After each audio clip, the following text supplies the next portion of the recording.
Welcome in to the DNVR Avalanche pregame show presented by DraftKings Sportsbook. Use code DNVR when you sign up for a new account to get amazing options every single day.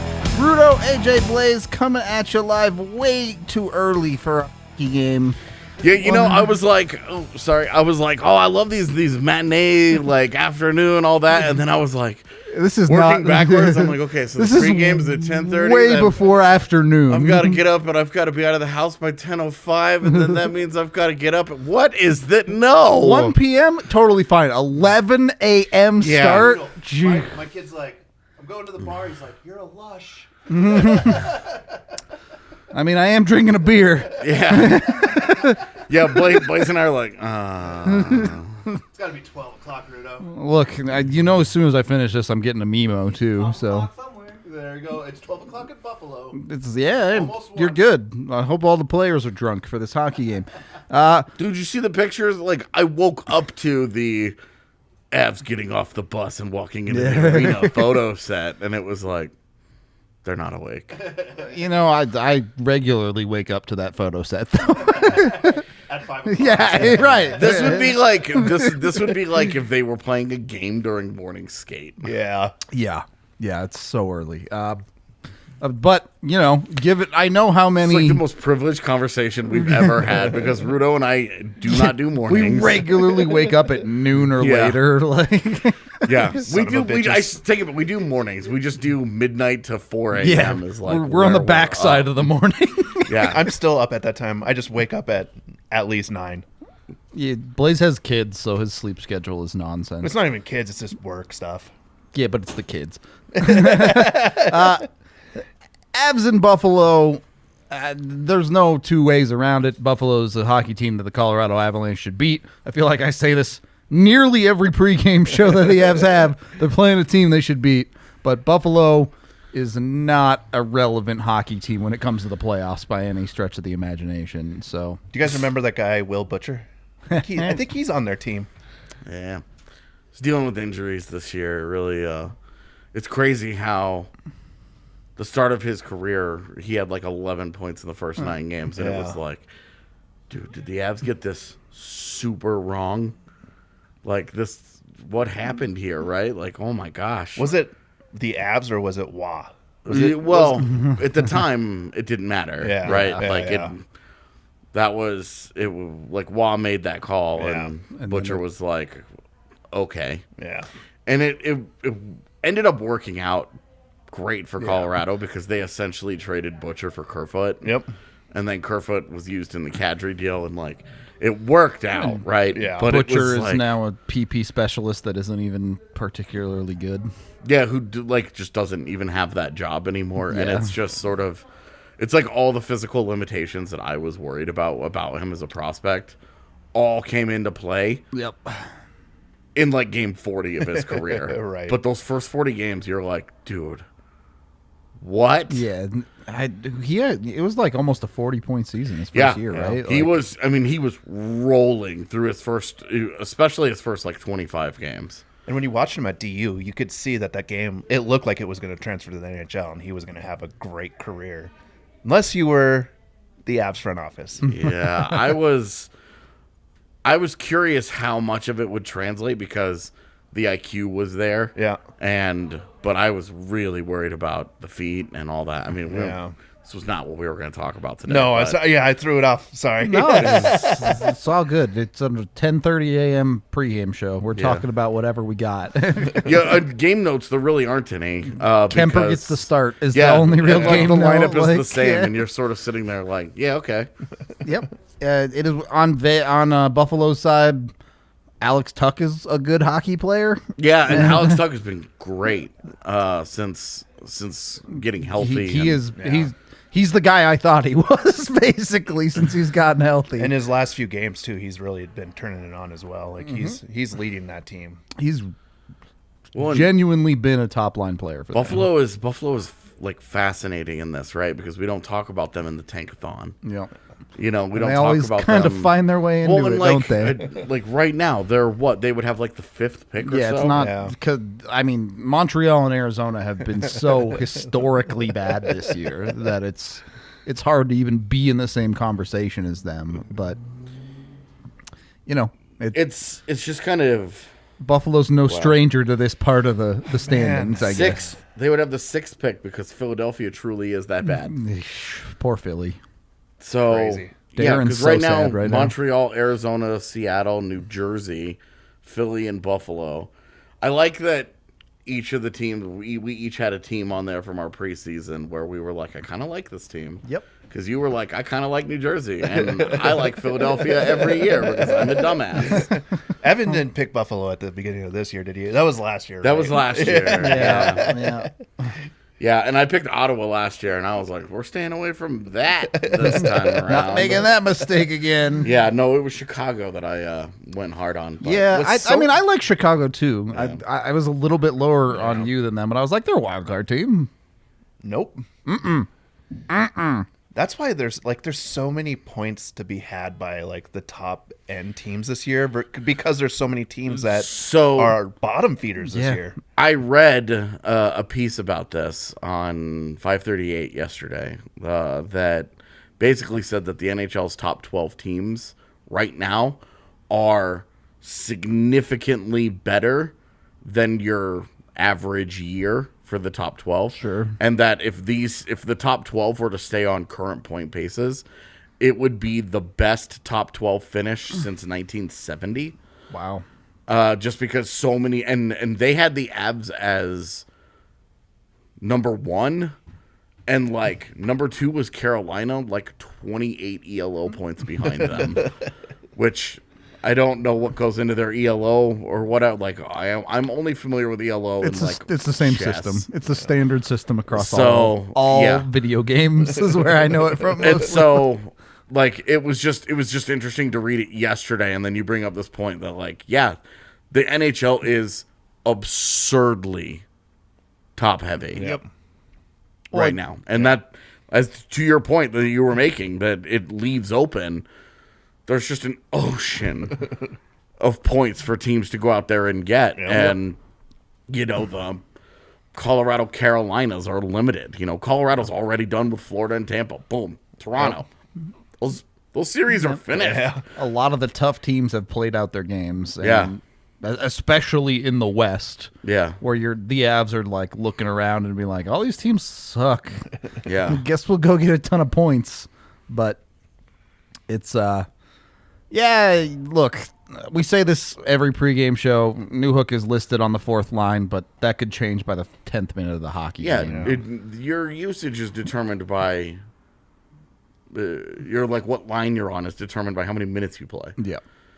So we'll see what that is. It's always been the one thing from the start of my career in media that has always annoyed me consistently is that no matter what you do, if you list them in a certain way, and it could just be like these are the lines that you happen to catch.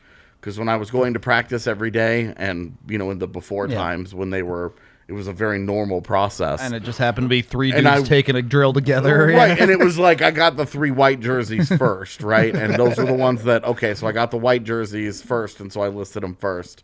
And then I would get the blue jerseys second, and I would list them second, and on and on down the line. And people would be like, "I can't believe Jared Bednar will put Nathan McKinnon on the second line." And it was like, for real, like this is the hill that I die on, that Elliot Friedman dies on with team abbreviations, where he's just like, "Who determined these?" And it was mostly like Logic did, Yeah.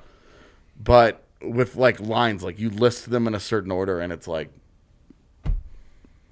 the 4th line. Well, with the Avs though, like those top 2 lines are pretty concrete, right? Like they stick together. But yeah, when you're talking about that bottom pairing, it's like those 2 bottom lines are like who's going. Then you start to see Blednar and like happen. even if they were flipped and people were like, "Oh, it's just a normal day. Alex Newhook's at 3C," and it's like, okay, well, is it a normal day depending on how the minutes get distributed? Well, for literal years we've watched Jared Bednar play the 4th line as more of a 3rd line, and in some nights a 2nd line. Yeah, like there have been extremes where like the Nieto, Belmar, Calvert combination regularly was their 3rd line. yeah. Then the they've got the fourth lines that have guys like Gabriel Bork and McDermott on it, where those guys play 6 minutes. Yeah. And you're just like, big gap here. There's very clearly a fourth line. Right now, it's like, if you wanted to, you could call them 2 fourth lines or 2 third lines. 3A and 3B. Whichever designation makes you feel better, fam. Yeah, shout out to all of our Euros who actually get an evening game for once in their life. Oh yeah, this is the best. This is the best 2-game stretch of the season. Yeah, the Euros on a weekday get an 11 a.m. game on Monday. Yeah. That's going to be weird for them, I'm sure. Come home from work, everything is normal. Have dinner, watch an Avs game like we do, and then go to bed at a normal time. Yeah, and they're just going to be like, "Is this their life?" Spoiled Americans. Accidentally have the 3 a.m. alarm set. AJ, you made these choices, so tell us about Tage Thompson here. Yeah, no, so I wanted to, because Buffalo is in that sort of transition phase, I don't want to take a lot of time to talk about Alex Tuck and Jeff Skinner and like really known quantities. I wanted to talk more about Tage Thompson just because he's been their real breakout star this year. A guy that when he was the centerpiece of the O'Reilly deal, it really spoke to how bad that trade was when it was made, because yikes. And then kind of out of nowhere, he was a really one-dimensional player. Great size, awesome shot, big-time one-timer, but didn't really do much else. There wasn't really a lot else to his game. And Alex Bocage, is that you? yeah, wow, that guy, poor kid. He's struggling this year. Suffered a neck injury. Yep. Yeah. Oh, is he the one that's getting the surgery done? Probably. Yeah. We'll talk about this later, but yeah. because we have to talk about in the abstract right now. I don't want us to get our wires crossed, but probably. Anyway, the neck injury is bad. Yeah. So I would not be surprised. But anyway, the with Thompson, like Buffalo was in the we got to find something out of these young guys, the Tage Thompsons and the Casey Middlestats of the world, right? They already gave up on Alex Nylander, so. You know, and Yoki Hadiu is fine, I guess. He's not really young anymore. Yeah, I mean, he's in the. It's time. Sure. Like we've gone through the rookie bumps, we've gone through the young guy ups and downs. You need to start showing who you're going to be here. Yeah. That's all good and well, but like Buffalo is in the stage of, hey, they're still going to be bad for a year or two. They're going to hope for some lotto luck in the next couple of years. Certainly with, in the Bedard-Michkov draft. I think that's one reason why we're seeing the league fall over itself to be bad. Yep. Like, Shane Wright, I think, is a special talent. But you want to be even worse next year. But next year, but Shane Wright misses a development year, and it looks like it. Well, I still think Shane Wright is dope as hell. So do I. But you're watching the industry find a way. Yeah, and they always do with the consensus one overalls where they make it a I mean, obviously competition. It's paralysis by analysis. Yeah. They get a little stuck watching the same guys all the time and being like, is he really number one? And like, the thing with Shane Wright is that he misses an entire development year. Yep. And like I said, he looks like it. It looks like he didn't play in the OHL for a year. When you talk about an entire development year, and I know we're getting on another tangent here, but it's 10:30, so fuck it. You're talking about with Shane Wright, he's missing a 16, 17-year-old year. Yeah. That's a big developmental year in most hockey players' cycles. Take away the D-1 year for a lot of guys. Yeah. And that's because that's the year where they build towards, hey, look at me, draft me, please. Yeah. That's where they get on the radars. That's when, because guys in D-2 years, you're not talking like, okay, like we've got an idea of who the top guys might be. There's always a freak or two. But for the most part, you're just kind of guessing. As to what that class could look like. And then by the time you get there, it's always, again, one or two guys they get right, but for the most part, it's very, very different. And with Shane Wright, it's just been it's kind of been that way. And, next year, Michkov and Bedard are not having those problems because they lost their D-2 years. Like they didn't really need, both guys played games. Yep. Wright did not. He did not find a solution. He was not one of the OHL guys to go and play somewhere. Just kind of sat there. So, it's an interesting conversation. We should be really doing this on a draft show. Yep. PHNX, call us. Yeah. But really, it's like the Sabres have to find talent, right? Tage Thompson's kind of been their big revelation for this season. Such a balanced player. Yeah, and looks better every time I've watched a Sabres game, which admittedly has only been a handful of times this year. They're not priority for me. Pretty low on the list. But every time I've watched, I noticed Tage Thompson. Like we were doing those the top 5 thing earlier in the year when we were trying to figure out how we wanted to structure that. Yep. And he ended up on a highlight because I was like, wow, like Tage Thompson, look at him go. Yep. Like this is what development looks like. This is a really impressive. Buffalo's getting it right with this kid.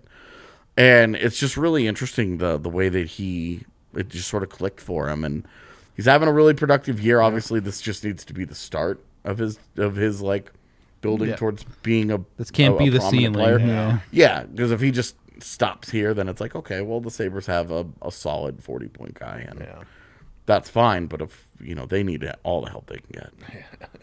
All right, Tage exists. He might be good. I'm sure the Avs can trade for him once Buffalo implodes. Andre Burakovsky. Well, and this is when you're like trying to find the next Andre Burakovsky. Yeah, That's kind of the Tage conversation. Thompson, yeah. It's like a young guy on a team where he maybe isn't being used very well or underperforming for whatever reason. Exactly. Yeah. Just has not really broken out, and the Avs take the leap, right? Let's take this chance on this guy. Someone's going to do it if Buffalo doesn't get it right. Well, and you see teams do it every year. St. Louis just did it with Buchnevich last year. Now Buchnevich was a little more established, prolific in his Rangers time than Burakovsky was in Washington. But I think you're starting to have the conversation now with Burakovsky of like, because we've kind of like before the last show, I was like, hey, here's some of the numbers. Maybe let's ease up on the Berkey is bad conversation, because it seems like, oh, Berkey's a ghost, Berkey this and Berkey that, and like his numbers have been fine. But I wanted to talk to you guys and see how you felt, like how do you feel he's playing? It doesn't feel like there's anybody has like a strong. It feels like anybody who has a strong opinion about it is way dedicated to one side. Yeah, they've already made up their mind. Yeah, exactly. Before you like actually watch what's on the ice. For me, it's in a weird way, it's a lot like the EJ conversation. I think, I think he's a little bit prone to the big dumb, but beyond that, he has really good underlying numbers. He does a lot of good things. The production is still there, even if he's really not shooting the puck very well right now. For the record, the assists this year that are propping up his point total, I went and I looked, and they're pretty evenly split between primary and secondary. So it's not like he's being hardcore propped up by one or the other. Like he's got they're pretty even. And I think just kind of you go through his whole statistical profile, and you're just like, yeah, this is solid. This is solid. This is solid. This is solid. And I think part of the conversation with Burakovsky this year, especially, is that dude looks to his left and sees Nazem Kadri and says, cool, I'm going to get the hell out of that guy's way and let him do whatever it is he's doing right now, because he can't do anything wrong. So Berkey, I mean, like, he's been known for his shot, right? And like lately it's been bad. Like when you see a guy that's shooting and he's missing the net and it's grade A opportunities and he's missing there, that's where I think people get sour on it, right? Because you're he's getting his chances, but he's not finishing anything there. So I mean, from a second line guy, he's all right this year. You hope that he's gonna like up his game for the playoffs, though. Oh yeah, I mean, I think you can go through at least one dude on every line of the Avs and say they want more from him when it comes down to crunch time. Yeah, and like he's now in his longest goalless stretch in his Avalanche career. Yeah. He's up to 14 games now. So, you go 14 games, and if one of your big selling points is that you're a shooter, that you're a guy that can, he's so valuable because he, at any given time, can just wire a puck home. How do you go 14 games without doing it? Yeah. And it's not like he hasn't not gotten looks. Yeah. We see probably one or two at least B+ chances every night for that guy. Yeah. And you're just wondering. You're like, did somebody switch Nichushkin and Burakovsky's hands? It's one of those things where he's just in his own head. Got right? monstered. No, he's just in his own head now. Like you know, it's a few games where you miss those shots that you feel like you should score, and then you start gripping the stick a little bit harder, thinking about where I need to place it. Do I get it closer to the corner? And then you just start missing wide. He's got to just go back to doing what he does well, which is just don't think about it and shoot. Even before this stretch, it didn't feel like he found the consistency. Right? He was going a little bit slow on the goal scoring. Then he had 5 goals in 3 games, I think it was, with the hat trick. And then it was right back to not scoring again. So he really hasn't found that consistency when it comes to putting the puck in the net. It feels, at least in this quarter of the season, the second quarter. Yeah, and like it's funny you talk about consistency because like the only guys who are consistent are the very best players. Sure, of course, everyone's going to have a certain level of inconsistency. Absolutely, everybody. People love to talk about, oh, he's so streaky. So is every other third liner in the league. And it's like, the guys who aren't streaky make $10 million a year. Like, when they're not streaky, you do what Nazem Kadri's doing right now. Yeah, right. And it's like, what the hell? You just score every night. Nazem Kadri continued at his regular career pace, except all the nights where he didn't score, he scored 2 points. Right. That's all that changed. Yeah. And no, it's Matt Duchene sits on that list though as well. Well, and like everybody loves to talk. He's everybody's favorite example of a streaky scorer because he will go 4 games without a point, and then he has a 3-point night, and you win the game. Yeah, he is the control for a streaky player. But like that is a streaky player, a guy that it's all or nothing, right? Yeah. Like you look at Burakovsky and. He scored in, I think, right around half of the games that they've played in 2022. Yep. Since January 1st, he scored in right about half of their games. Yeah. As a point in half of their games. You'd probably like to see him produce at a touch higher rate than that. Yeah, and like you want a little, but he was also due for because he was like very quietly on like a 75-point pace where you're like, this isn't gonna happen. This is gonna come down at some point. And then with him, it's I think it's really just like if you could trade some of the assists for a few of the goals, kind of like the conversation we had earlier this year with McKinnon. Yep. Where you're like, just because of how he's supposed to be successful and who he's supposed to be and all that, you're kind of just like, can you swap 4 of those assists out for goals and you feel amazing. Way better about it. You feel amazing. You're like, it's fine. This dude's got it. But going 14 games without a goal, and we saw this, and it's funny to me to see people be like, you got to get rid of him. Yeah. Because we went through this last year with Nazem Kadri, and it's like these guys with track records of success who have been doing it for a long time. And Burakovsky very quietly has been... This is what his 8th year in the league or something. Like he's been in the league for a while. Yeah, he's been around. He's been a pretty quiet, consistent guy in his career, and you just know that there's better, that there's more. Yep. Just especially in Colorado where he got more opportunity.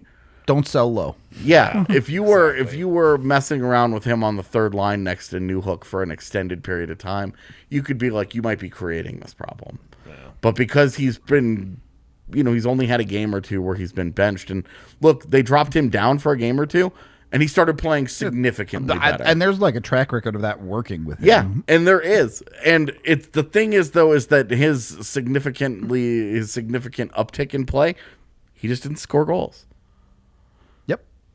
And at this point, I think the coaching staff has taken the right approach here. It's not move him down. It's just keep hammering away until he breaks through. Yeah. Believe in the player. Shoot or shoot, fam. Trust that the player is going to get better. If you read my piece on Bednar yesterday, trust is a pretty big thing between Avs players and Jared Bednar. And I think that this is probably the right approach. Well, and like what we just talked about, too, it's not like he's not getting the looks and he's not getting open, right? It's just he's not The line is generating the chances that you want. He just needs to finish them. Well, and you look at his career shooting percentage and you're like, they'll start going in eventually. Okay. It should be illegal to bet before noon, but Blais, Dude. make us some money. It should be illegal to try to bet on a game against Buffalo Oh, because you're gonna- if you haven't and go to DraftKings, look at the lines right now. They're crazy. Yeah. Look at that top one though. Have you guys seen that one yet this year? It looks new to me. Yeah. I mean, again, it's still positive money again on the power play. I don't understand. How do I they don't keep get it. giving? Yeah. They keep giving people this. Yeah. Like, I swear they do it on purpose, and they're like, "You go ahead, you can make some money on this, Yeah. and then bet on other ad stuff." Yeah. But genuinely, I would bet money that if you bet money on Cale Makar every night, you would be up on the Yeah. season like a lot of money. Yep. So I mean, obviously on the power play, it's a little bit better odds, right? Because you're not going to see so many chances on the power play. But when it runs through him on the power play, Yeah. chances are if they're going to score on it, he's going to be part of it. the Avs have their two favorite plays are either a one-timer from Mikko or Mac, which is Yep. passed by Cale, and then the bumper shot, which is Cale to Mac to Yep. Kadri. So Yep. that's a point either way for Yeah, Cale. exactly. You're hoping Berkey probably doesn't break out tonight. I mean, with it's his funny next that we're bet. just talking about Berkey, right? And then I have Nuke on shots on goal at 2.5. But again, this is like trying to find value. That is, Don't like that one? I don't. Yeah, me and I mean, Rudo it were might- talking about it. It was like, It might hit on a game or two, but that is not something that I would. All right. I like it. So no from AJ. Don't take that bet. Yeah, but name who's gonna stop Nuke on Buffalo's second line. Tage Thompson. His defense isn't that good, but okay. Yeah. And then the last one, Avs puck line in the first period.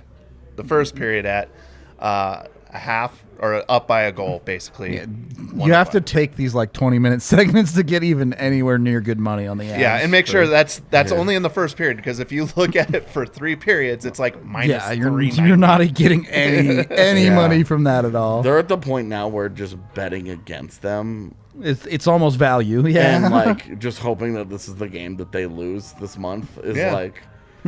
Well, especially like teams like this, right? Because Yeah. like what we've always talked about, they're still an NHL team that Well, you can remember win. Arizona was that Yeah. Arizona game in Denver. They were plus 600 in Yeah. that game, and it was like you should just throw $5 on that Yeah, just because why not? it was plus 600. Yeah.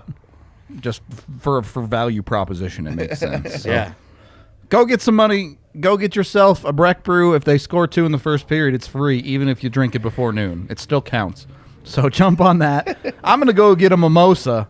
Hopefully this is a fun one. We'll be back at like 1:30 for the post game show because it's that early of a hockey game. I'm looking forward to that. I can't wait to have the rest of my day ahead of me beyond this hockey game. The so, bar just opened. yeah, we're Friends gonna are here. we're gonna go watch a hockey game. We appreciate all of y'all hanging out with us. We will be back post game, of course. Future things. Watch along for the Red Wings game. Be sure everyone comes and hangs out with us Wednesday. on Wednesday for that. Should be fun. Lonsdale. Other stuff. Oh, go read the Bednar piece if you haven't, nerds. Yeah, do It's that. really good work from AJ and Jesse.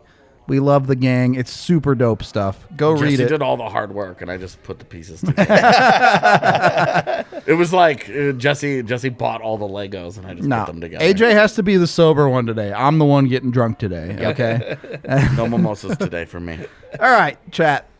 Puck drops like 5 minutes away. We're gonna talk to you after the game. Just like the We'll Grim see you then.